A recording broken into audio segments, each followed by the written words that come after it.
Okay, so Kim has started a little bit of an introduction to our executive director, Brian Snyder. This is his 11th conference as executive director, and I don't think any of us could have imagined all those years ago the change and the growth that Brian would have led us through. It's been really astounding. And who could have imagined that he'd have a YouTube video? Anyway, Brian. Being on YouTube is not the high point of my life, I'll assure you. Well, thanks, Mary, and thanks, Kim, for your kind words. Just a couple things. I always like to start off by giving you some statistics. We don't know exactly until tomorrow what the attendance is going to be at this conference, but it looks like we're going to break a record. It looks like we're going to hit 2,200 and go beyond that, particularly with the good weather. But thank you all for coming. Isn't that wonderful? Isn't that tremendous that we can? Just a little more than half are farmers, and you saw people stand who were here at their first conference. There are 650 people here at their first Pasa conference, and I think that's tremendous. And I'll have a little challenge for you new members later in my talk. We again have had a wonderful show of support through scholarships for those that otherwise might not be able to afford to come. Our Brownback Fund, which continues to grow, but this year we had more applicants than we had money from the fund to cover, so we went ahead and covered them anyway. So the Brownback Fund covered 45 people to be able to be here at the conference, and we covered 7 others that we didn't have funds for because we're just not interested in turning people away if you can't afford to be here. The Southeast Pennsylvania Agricultural Partnership, which is administered through the Chester County Economic Development Council, has sponsored 56 people to be here. And that actually got short. That cut short because of the state funding freeze. And last year, I believe that number was higher. But we really appreciate the fact that they were able to do that. That's tremendous. We have sponsors who donated back complimentary registrations where they maybe didn't bring a full complement of people. And I want to acknowledge that they allowed 16 people to attend. And that is Stonyfield, Harvest Market, Nutiva, Johnny's, Dairy Connection, Albert's Organics, Mid-Atlantic Alpaca Association. They all donated back registrations to help those folks come. We have 8 scholarships that were funded by Fresh Farm Markets in Washington, D.C. We really appreciate when farmers actually put their money together in order to make sure that some of them can come to a conference like this. That's great. And we also had support from the historic Lewis Farmers Market in Delaware for 5 people to attend. Our Workshare program supported 41 people to be at this conference, and you'll see them working. And I have to mention, it kind of blew me away to walk in and see John Rogers behind the desk. He's been one of our longest and most loyal members, and he said, "I'm having the time of my life." So he volunteered and has been working, and really glad to have him here. And the Specialty Crop Block Grant program is also supporting 2 people to be here. So I want to thank all of the people who and groups that made it possible for folks to be here who could not afford otherwise to come to the conference. Thank you very much.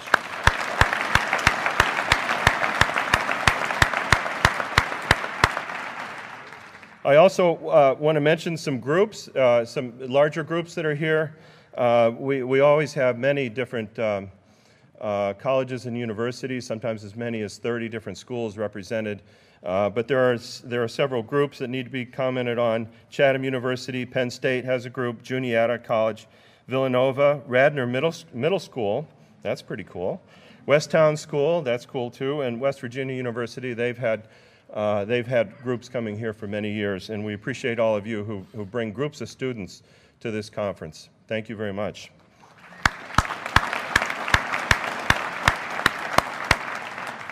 And once again, we have a very broad representation here. Nearly 30 states, 28 states, I guess, as of the time I checked in this morning. 28 states are represented here and 5 different countries. So let's see if the other ag organizations in Pennsylvania can do that, huh? If you've been following my columns in our bi-monthly newsletter Passages lately, you'll know that I've been a little grumpy lately. And in fact, I had more phone calls and emails from people sitting in this audience after my last column than I ever have. And they were all saying, yeah, you go. It was great to have your support. In fact, I had a big meeting in Washington in December, at the White House actually, and one of you called me that morning without knowing what I was on my way into and gave me a lot of encouragement, and it was really great because that was just the energy I needed. But, maybe grumpiness isn't the right word. Let's say that, let's call it my persistent uneasiness. It has been there for me for a while, and I can assure you there are plenty of good reasons for all of us to be feeling that way. There is otherwise much cause to be celebrating right now, including the achievement of 20 years of Pasa as an organization at this, our 21st event, because we actually started at the first Pasa conference, so that we've been around 20 years now. We celebrated our 20th anniversary conference last year. And the growth of the sustainable food movement in general, to the point where sustainability itself is now a mainstream idea. That was not true 10 years ago, and that's pretty cool. But there are some storm clouds just ahead that we would do well not to ignore. In my newsletter columns, I've talked about an increasing, in some ways, necessary divergence of worldviews that now dominates our public discussion about food and farming. I have likened that chasm to the scientific dispute over whether the sun revolves around the earth or vice versa, that once took 300 years and not just a little violent persecution to resolve. In our case, the central conflict is over the role of nature in our farming systems. Is it a friend or a foe? It's that simple. For most of us here, it's almost unthinkable that anyone would consider nature as the enemy of farming. But that's pretty much the status quo attitude with the dominant industrial paradigm that now governs most of our food production. Nature always seems to get it wrong. It must be supplemented with various chemicals, trampled by ginormous machinery. By the way, ginormous is a word. I was surprised. And even manipulated at the level of genetic structure in order to make it do what we want. And then, all too often, it adapts and ends up dashing our best intentions anyway. At least that's how the industrialists understand the world. Of course, we know different. We know that the tendency to diversify and adapt is exactly the thing that nature does right, and that we would do well to emulate it in that regard. We know that by observing very carefully what happens on our farms and in the different ecological systems in which our farms are situated, we can minimize the hazards and maximize the benefits of our farming practices to the economic, environmental, and ethical contexts in which we operate. We know that within all life forms resides the capacity not only to survive, but to prevail, and even to heal when things don't go as well as we planned. We know that the most successful farms will adhere to nature, not try to defeat it. But I have some bad news. With all the progress we've seen over the past 2 decades, we are not currently winning the day on that point. In fact, in some ways, we're losing ground. And the reason, I believe, is twofold. First, we're aiming at a moving target. Whether we're talking about economics, the environment, or the health and welfare of our people, especially when considered on a global scale, things are getting worse, and by some estimates, there is not much time to turn the ship around. This is not a new idea to Pasa members or anyone who's been coming to this conference over the years, because a host of keynote speakers have reminded us over and over again what's really at stake. And as full as this room generally is, and it is full, we have a lot of people standing back there, there are just not enough farmers hearing this message from us or anywhere else. The second, and to me more ominous reason, is that the other side, that is, the forces of industrialism that benefit from the status quo, are getting more organized in their efforts to avoid change, or at least to resist change that will come quickly enough to make a difference. I have written before about the formation of an industry-led group called the USF RA, which stands for the U.S. Farmers and Ranchers Alliance, that burst onto the scene this past summer, pledging to spend $30 million a year, quote, to lead the dialogue on how food is grown and raised in America, unquote. And that's according to Bob Stallman, who chairs the USF RA and also is the president of the American Farm Bureau Federation. Now, how is it that he gets in my speech every year? I don't know. As you would no doubt surmise, this new group was formed to answer the criticisms leveled at industrial farming coming from within the sustainable food movement. You would also not be surprised to find that the effort is largely being funded by commodity checkoff dollars, some of which are contributed by you, as well as hefty donations from Monsanto and other corporate players. So in other words, if you're paying into the checkoff system, you are potentially and probably contributing some money to this effort to actually generate messages that would work against the marketing of your own sustainably raised products. This helps to reinforce the impression many of our farmers get that the commodity checkoff system is actually a legalized form of organized crime. And if that doesn't get your attention, maybe hearing about what the USF RA advises farmers to say to consumers will. In a training presentation acquired by some friends and forwarded to me, I was astounded to find that this new organization is advising farmers to talk with the public about just about everything except for how they farm. One slide in particular advises them to avoid what they call language landmines and technical process-oriented language. That same slide is specific in recommending that farmers not use words like technology, innovation, GMOs, antibiotics, hormones, pesticides, fertilizer, and nitrogen.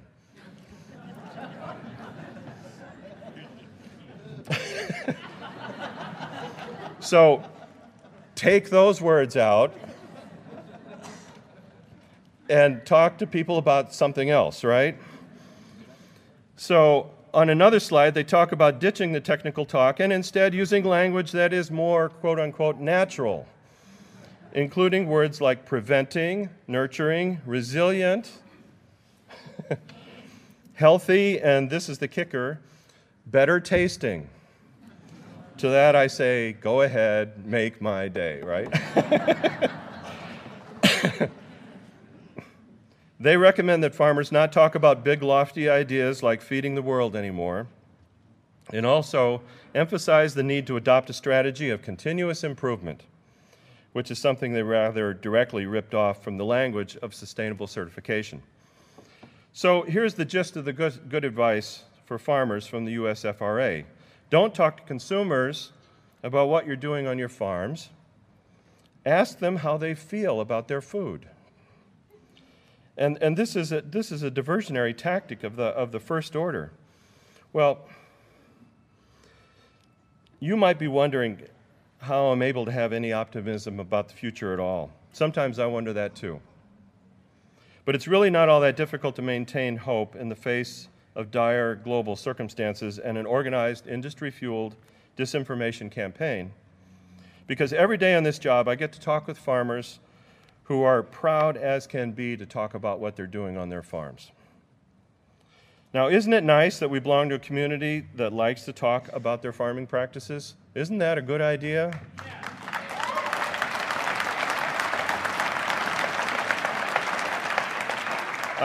I thought you might agree with me. And so at Pasa, we realize that every conversation counts, and we encourage you to use process-oriented language when talking to your customers. So in fact, and we always like to try to help, any way we can, so we created this T-shirt that you'll see out there for, out for sale. It says, sustainability, every meal counts. And we have little process-oriented words around the plate here. You know, things like free range and organic and RBST free, grass-fed, local, pasture-raised, non-GMO, unprocessed, no additives. There's some process-oriented language that we'd like you to use. Yeah.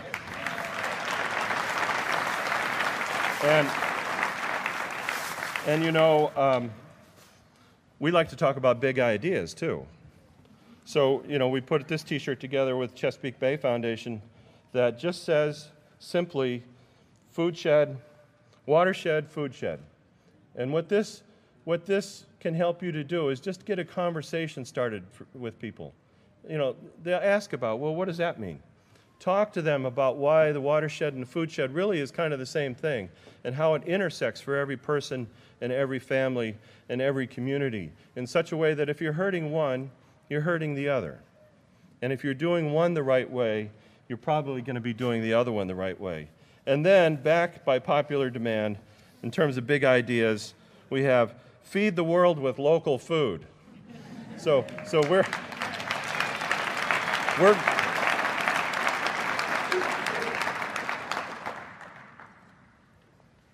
we're very glad to have you talking about big ideas. My other reason for optimism is that every day we find more giants in this community on whose shoulders we can stand in order to see a brighter future coming. Sitting among us today are many examples of the giants I am referring to. We have featured such individual farmers and businessmen and women over the years as speakers and award winners, and we have had several on our Pasa board of directors. It's always kind of, you know, we try not to give awards to our board of directors, but we go out and get like the best and the brightest on our board. And so I think it is worth acknowledging that our board of directors is full of people that are extremely smart and extremely well accomplished at what they do. We'll once again be honoring a couple of award winners tomorrow, but today I just wanted to give you two other very current examples that you could share in admiration with me. Nearly a year ago, and I'll just say very briefly, I mean, Kim mentioned his fire, but Kim was actually in Philadelphia speaking to a group that our staff down there had gathered about concerns about Marcellus shale drilling. And he was on his way back to the farm the next morning from that speech when he got the phone call saying that the farm store and processing facility was engulfed in flames. You can imagine what that drive was like for him. All he could do was drive the rest of the way home and wait to see what was there when he got back. Well, this is, like I said, nearly a year later, and they are very close to being completely open again with a brand new facility that is much more sustainably built. And this July 4th, they will be, hopefully, I know with Kim you always have to say, okay, this could be flexible, but on July 4th, they are hoping to, where the lights go? So God has decreed that on the 4th of July, there shall be a grand reopening on the 50th anniversary of their first grand opening.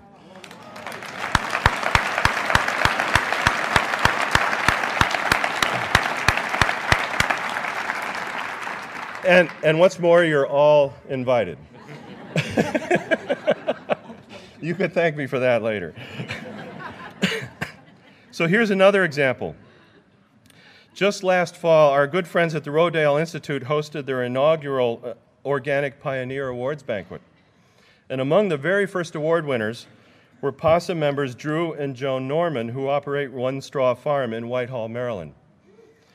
They can be very proud of that achievement and also proud to be operating one of the nation's largest and most innovative CSA operations anywhere. But that's not enough for them. Just last week, they voluntarily surrendered their organic certification because the NOP has so far refused to approve the mulch product they use on the farm that is made of 100% biodegradable, non-GMO, corn-based material. See, they said, we're tired of filling our local landfill with petroleum-based plastic every year when we take it up off the fields. And they said, until the NOP gets this right, we're going to surrender our certification. Drew and Joan, where are you? I know they're here. Are you too shy to stand? I'm sure they'll be glad to talk to you about it.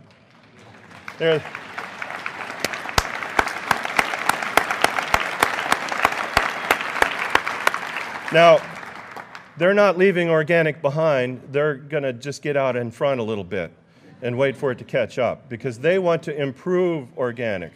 Okay, they're not criticizing the organic label, but they're not satisfied with just doing what they have to do. They're going to take it to another level, and that's the point that I'm making. Those of you in this audience who are just beginning to farm, and so this is the message for those of you who are new to this, or you're hoping to farm someday soon, would do well to take heed of the example set by many Pasa members, just like the two that I just mentioned. There will be many hardships involved in running your farms. Nature may be our friend, but due to our unfortunate prior negligence, this friend is becoming more erratic and demanding all the time. And there's nothing easy about selling your products once you've figured out how to raise them. All of us in this organization commit ourselves to helping you as best we can with these parts of the process. But the really hard part will come when it's your turn to make the tough decisions that will take this entire community into places we've never been before and help us break down the barriers to a more sustainable future that are being erected every day by the defenders of industry and the status quo.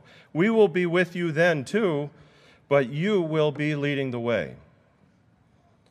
One of the biggest challenges we face is the one I alluded to at the beginning, how to get the word out to all those farmers out there who have not had an opportunity to hear it, or so far have refused to listen. I believe it's true that Pasa and the many other organizations like Pasa across the country are already speaking publicly on behalf of at least 80% of the farmers in this country. Even though most of them do not know it, they may not understand just how much trouble they're in. We must work hard to inform them and to welcome them into this community because without a faster pace of change, we will all fail in our endeavor to head off catastrophe in economic and environmental terms in our efforts to serve the needs of a fast-growing world population. You, the farmers of the future, are engaged in the process of creating a new food system with every bold step you take, sometimes running with and at other times against the prevailing current of laws and regulations. In this Pasa family, we all stand on the shoulders of giants who have come before us. And with that special opportunity comes the equal responsibility to farm not just for today, but to cultivate the versatility and resilience that will make farming for the future and even the future itself a possibility for our children and grandchildren to enjoy. Thank you very much, and have a great conference, folks.